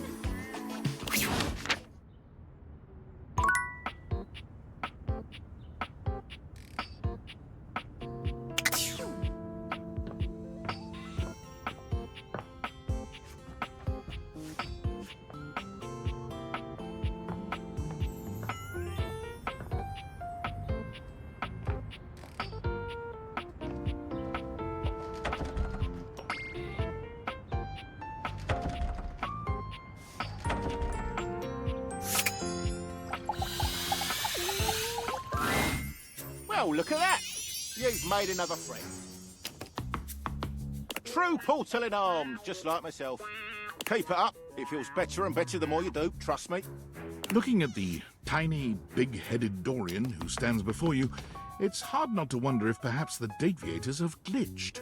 But a quick inspection does seem to show they're working just fine. What are you looking at? I am slightly smaller than the rest. No big deal. I'm still a door, not a cabinet, not a hatch. A door, just as much as the rest. Understand? Good.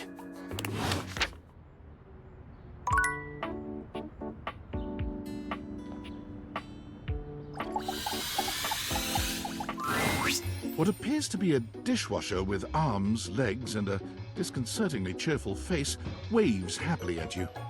You tap the Dateviators a few times, wondering if they've malfunctioned. But the mascot-like dishwasher before you doesn't waver or change. Hello, and welcome to the Valdivian dishwashing experience. We offer an alarmingly clean output of all kinds of dishware, clothing, and such. My name is Dishy. I'm your dishwasher now.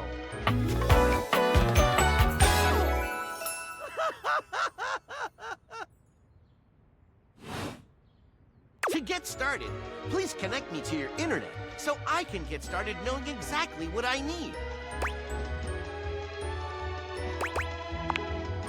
That's completely fine. We can absolutely operate in offline mode. Would you like to wash dishes?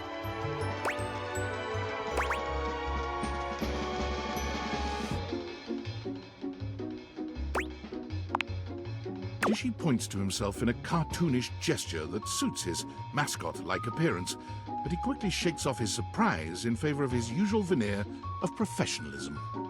Talking to me? I'm your dishwasher now. If you have questions, I can tell you about warranty, limits of liabilities, and flavors of soap I can dispense.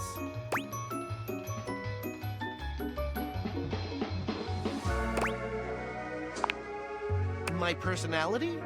My personality is to clean dishes in a prompt style. So, shall we get to the part where you connect me to the internet? Huh, not convinced. Is it my demeanor that is off-putting? My figure?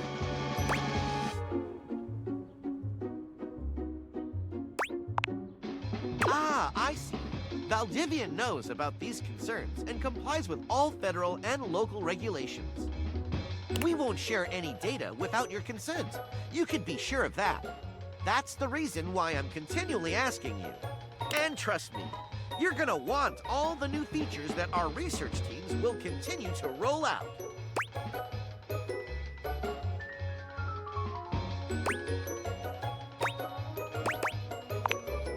Can't blame a device for trying. Catch you next time, hot stuff.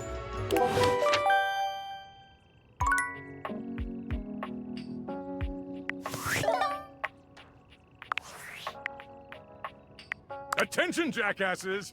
It's been weeks already, and you're seriously telling me there's been absolute... Maybe I haven't made myself crystal clear. Not this is your one. You find me those glasses if you gotta burn this whole worthless rat trap down to the foundation. And Secretary Dawson at the Pentagon is breathing down my neck. And you think shareholders are bad to piss off?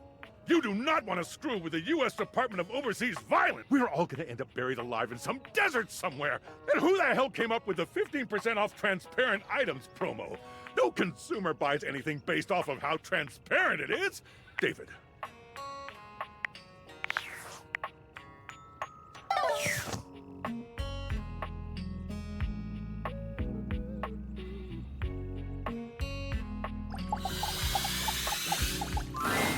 You're back!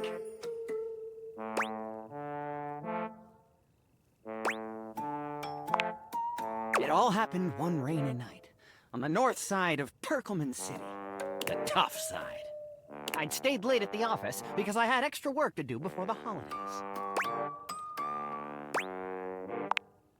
Well, when I left, I was feeling a bit low, so I went out to a local bar. It's called the Banana Club. They make a mean Shirley Temple, heavy pour.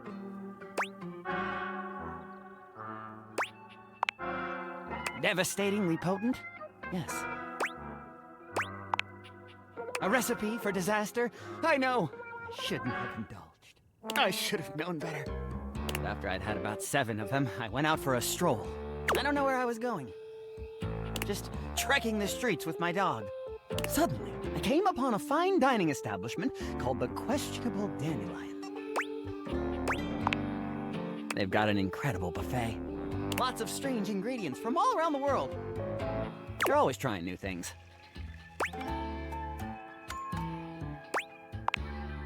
Like Diplodocus berries.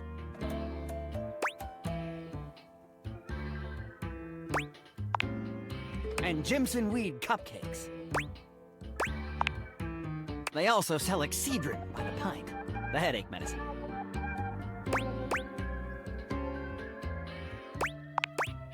Oh yes, very. But good for headaches.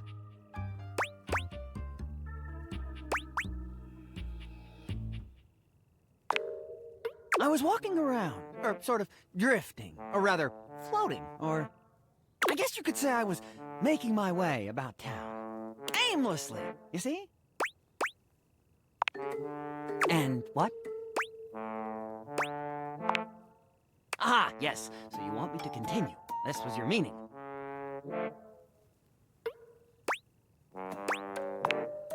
Why, that's precisely what I'm telling you. Please don't. I can assure you, it isn't as much fun as it looks. And with 2 of us in the room, it might just start to get a little confusing. Please try to stay on track. Well, I came across an alley I had never noticed before. It was dark and had a rather threatening look about it. So naturally, I went down it.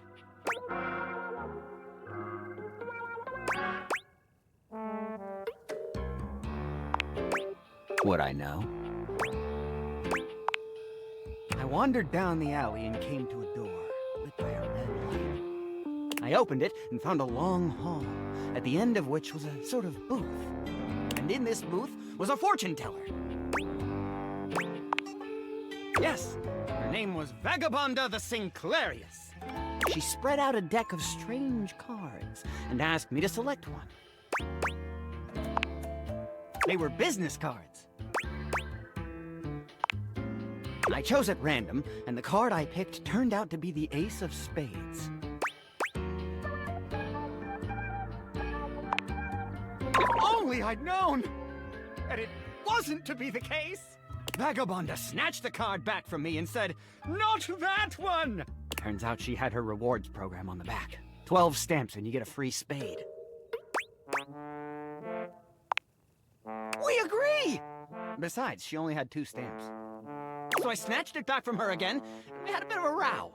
I guess that wasn't a very good start to our fortune-telling session. I think that's why she cursed me. Because right afterward, she said, "Martin, that wasn't a very good start to our fortune-telling session. I'm going to curse you because of it." And then she cursed me. She waved what looked like a magic wand.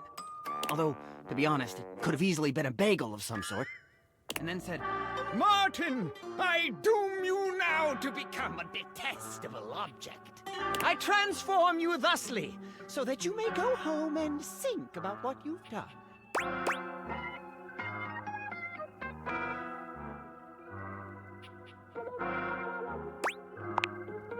She wasn't above a bad pun. And then I became a sink. Now you find me as I am, trapped in this porcelain prison. All I want to do is return to my old life, to stroll the streets of Turkleman City once more, without a care in the world. Oh, how I long for it. Please, won't you help me? Sudsy and I would be oh so grateful if you could get to the bottom of what's going on here and return us to our proper forms. Will you? Oh, joy! If you want to help to get to the bottom of all this, I might suggest you seek out someone who is in the business of solving unsolvable mysteries. Or just go see if Vagabonda the Sinclairius is willing to undo her curse for a free shovel.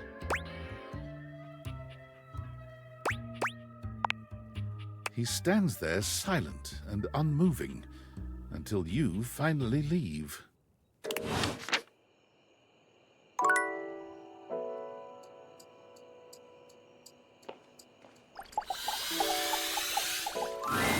A burly chef stands in your kitchen, looking at you expectantly as he stirs a saucepot. Despite his intimidating stature, there's warmth in the depths of his dark eyes. You must be my new sous chef. I'm Stefan.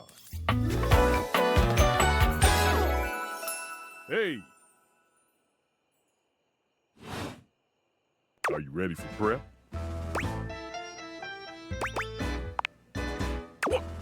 Stefan regards you in silence for a few long moments.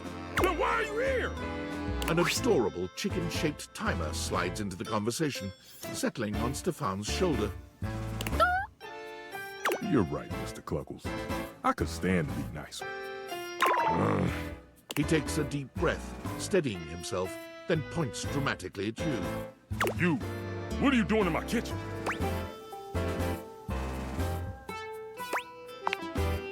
You must have me confused for someone who thinks this kind of thing is fun. I'm busy. I've got a whole lot of folks to feed, and unless you are here to help, I need you to step out of it. Wait. Do you smell that?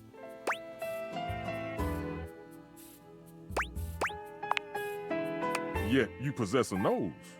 I make do with my hood. Yes. I'm preheated. I know. Thank you, Mr. Cluckles. Always keeping me on track. Like some humans who come in my kitchen just to distract me.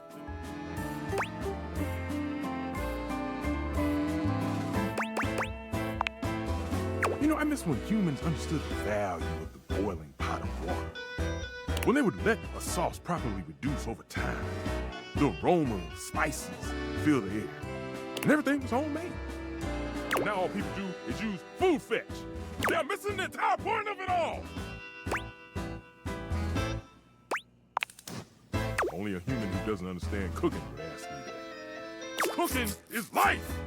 It's not just food, it's your soul. Maybe one day you'll understand it. Until then, I'm wasting heat standing around here talking to you. Of course they do. And they didn't know a crate from a grape. So I couldn't give a damn about what they say. Go on, shoot. Okay, Mr. Cluckles. All prep should be done in 7.5 minutes. Start the time.